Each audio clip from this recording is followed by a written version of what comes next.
안녕하세요. 네차비입니다. 네차비를 찾아주셔서 감사합니다. 구독과 좋아요로 응원도 부탁드립니다. 노아의 홍수 후 하나님은 다시는 사람으로 인해 땅을 저주하지 않으시겠다고 하셨습니다. 그러나 소돔과 고모라는 예외였습니다.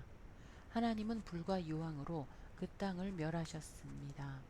하나님을 그토록 진노케 한 소돔과 고모라의 죄는 무엇일까요? 야사리 책 18장 19장의 요약 재정리입니다. 소돔과 고모라, 그곳에는 이상한 축제가 있었습니다. 그 축제 일에 사람들은 탬버린을 흔들고 춤을 추며 자기 아내가 아닌 자 또는 자기 남편이 아닌 자와 마음껏 즐겼습니다. 또 이 일은 자기 딸들과 아들들에게도 똑같이 허용되었습니다. 그 축제일은 1년에 4번 있었고 그들은 꼬박꼬박 그 축제를 즐겼습니다. 집집마다 태어나 자란 아이들은 자기 부모보다 이웃집 누군가를 더 닮았을 것입니다.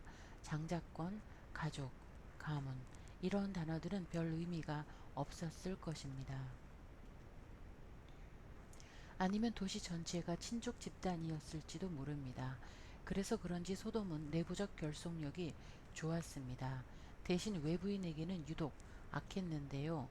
소돔 사람들에게 외부인은 마음대로 죽여도 되는 장난감 같은 존재였습니다. 외부인이 오면 성한 모든 사람이 몰려가 그의 소유물을 빼앗아 나누어 가졌습니다. 나누어 가졌기에 죗값은 n분의 1만큼 작다라는 게 그들의 생각이었던 것 같습니다. 한편 가진 게 없는 가난한 외부인이 올 경우 그땐 그가 가진 모든 것, 입고 있던 옷과 생명을 빼앗아 가져갔습니다.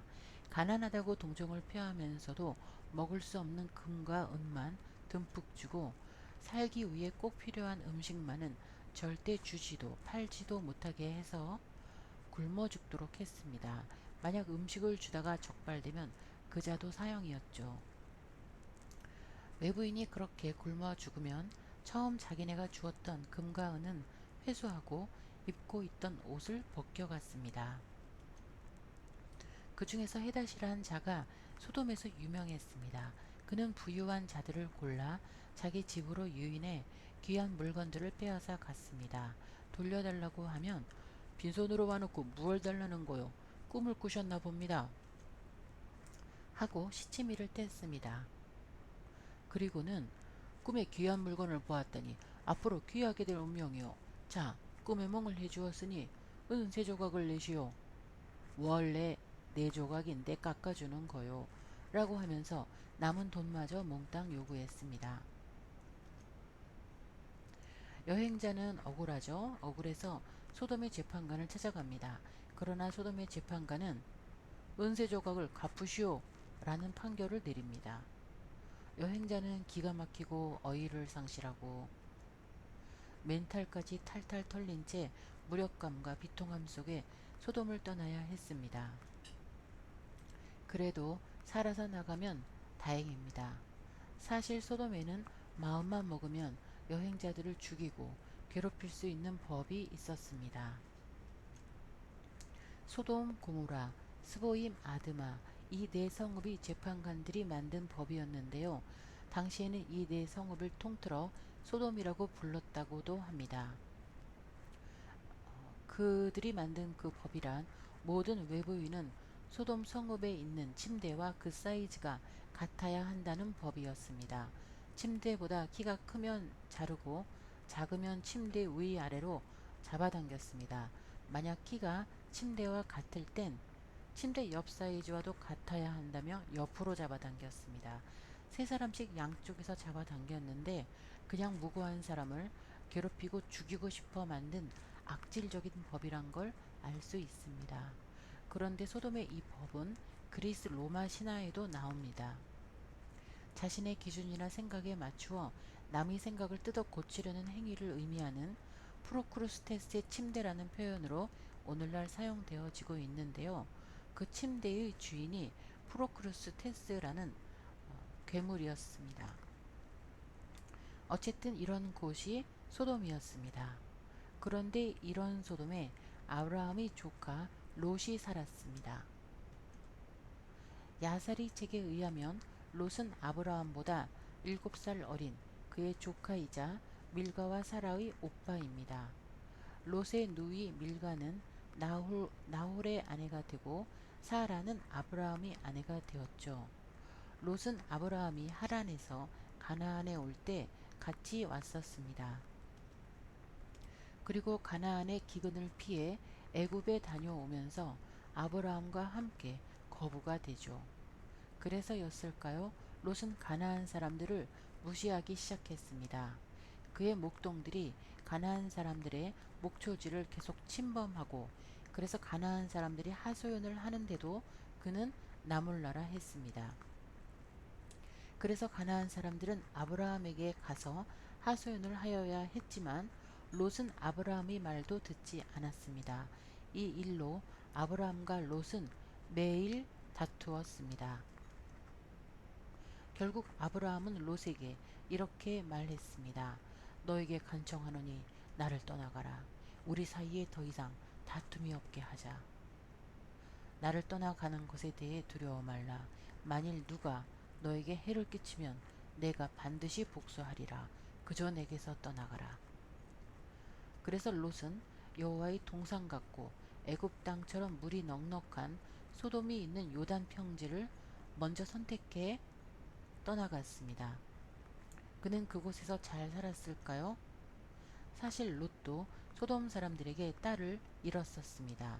롯에게는 소돔 남자와 결혼한 팔티스라는 딸이 있었는데요. 소돔 사람들에게 당해서 굶어 죽어가는 가난한 사람을 그 가난한 사람에게 몰래 음식을 주다가 딱 걸린 것입니다. 굶어 죽어가는 사람을 도와주면 안 되는 소돔법을 위반해서 팔티스는 산채로 불에 던져져 죽었습니다. 이웃 동네 아드마에서도 한 여인이 그렇게 음식을 주다가 적발되어 온몸에 꿀이 발리운 채로 벌떼에게 고통당하며 죽었습니다. 그런데도 롯은 소돔을 떠나지 않고 계속 살았습니다. 그래서 사라는 오빠 롯의 안부를 걱정한 것 같습니다. 아브라함의 종 엘리에셀을 소돔에 보내는데요. 그에겐 어떤 일이 벌어졌을까요? 엘리에셀은 이삭이 태어나기 전까지 아브라함이 그의 상속자로 여기던 다메섹 출신의 종이었습니다. 또 아브라함이 불용광로 속에서 죽지 않고 살아나왔을 때 니무롯이 아브라함에게 선사한 니무롯 왕의 수석 종이었습니다. 또 그는 하란에 가서 리브가를 구해 이삭의 아내로 삼게 해준 종이었고요. 또 이삭이 제물로 바쳐지던 날 아브라함과 모리아산까지 동행했던 그 두 사환 중에 한 명이기도 합니다. 이 엘리에셀이 소돔에 도착했을 때 소돔에서는 그날도 한 가난한 이방인이 모든 것을 빼앗기고 울부짖고 있었습니다. 그는 엘리에셀을 보고 도움을 요청했습니다. 엘리에셀은 외면하지 않았죠. 그에게 옷을 돌려주시오. 당신들은 어찌하여 당신들의 땅에 들어온 가난한 자에게 이리 합니까? 그러자 그들이 말했습니다. 당신이 이 사람의 형제요? 아니면 소돔의 재판관이요? 무슨 상관이요? 하면서 엘리에셀에게 돌을 던졌습니다. 엘리에셀이 이마에서 피가 흐르자 소돔 사람들은 당신의 이마 속에 흐르던 나쁜 피를 빼 주었으니 치료비를 주셔야겠소. 라고 하며 억지를 부렸습니다. 그리곤 엘리에셀이 저항을 하자 소돔의 재판관에게 끌고 갔죠. 소돔의 재판관은 역시나 치료비를 내시오 라는 판결을 내렸습니다. 기가 막힐 노릇인데요. 여러분 같으면 어떻게 하시겠습니까? 아브라함이 지혜로운 종 엘리에셀은 바로 돌 하나를 집어 재판관에게 던졌습니다.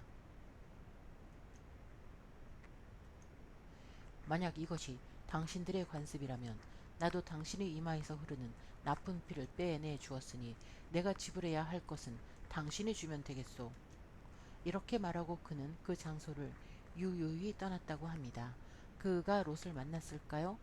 기록이 없어서 알 수가 없는데요. 결국 잠시 뒤에 소돔과 고모라는 하나님께 멸망당해 이 땅에서 자취를 감추게 됩니다. 이때 아드마와 스보임도 같이 멸망당했습니다. 멸망 전 에덴 동산과 같았던 소돔과 고모라는 그 온 땅이 유황이 되며 소금이 되며 또 불에 타서 심지도 못하며 결실함도 없으며 거기 아무 풀도 나지 아니하였다 라고 신명기 29장 23절을 통해 알 수 있습니다. 소돔과 고모라의 마지막이었습니다. 끝으로 롯의 이름에 대해 잠시 설명을 드리면 어, 이 파란 동그라미 안은 히브리 특이하죠. 목자로 시작해서 소돔의 멸망으로 끝난 롯의 인생을 표현해주는 이름 같습니다. 또는 하나님의 종 목자 아브라함과 그가 떠나지 못하던 죄악의 도시 소돔 사이에 살았던 롯의 인생관을 표현해 주는 것 같기도 합니다. 롯 그리고 소돔과 고모라는 여기까지입니다. 시청해 주셔서 감사합니다.